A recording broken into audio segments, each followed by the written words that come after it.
Hay! Dito na kami sa dagat. Pero parang ilog to. Ayan, oo. Diba?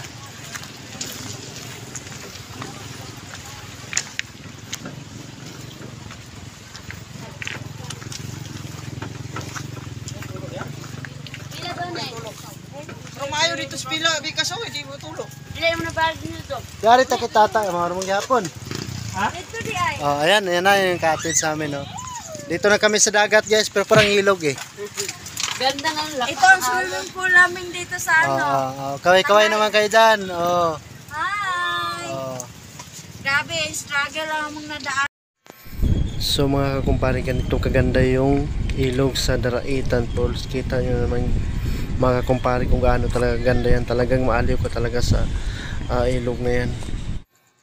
Oh, so mga kakumpare, yung mahilig dyan sa ilog, punta na kayo dito sa Daraitan Falls. Napakagandang ilog talaga ito mga kakumpare.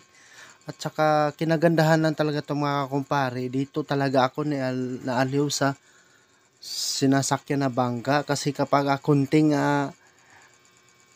gaywang-gaywang lang yan, may posibilidad ka dyan na mahulog. Pero safe naman yan. Hindi naman kasi lumulutang naman yung dalawang bangka po talaga yan sa nasakyan. Kita nyo naman yan sila, oh. May mga tricycle pa mga kumpare. Napakalupit talaga nila tatay. O tingnan mo, napakalupit. May tricycle at saka motor pa yung karga. Yan sigurado. Pag may sasakyan siguro yan, baka pwede pa ikarga dyan. Kita nyo naman yan mga kumpare. Kung siguro, kung matakot ka dyan, siguro lalangoy ka na lang siguro. Parang ganito ba nga mga kumpare, kung hindi kayo sumakay na bangka, languyin nyo na lang yan, patawid sa kabila.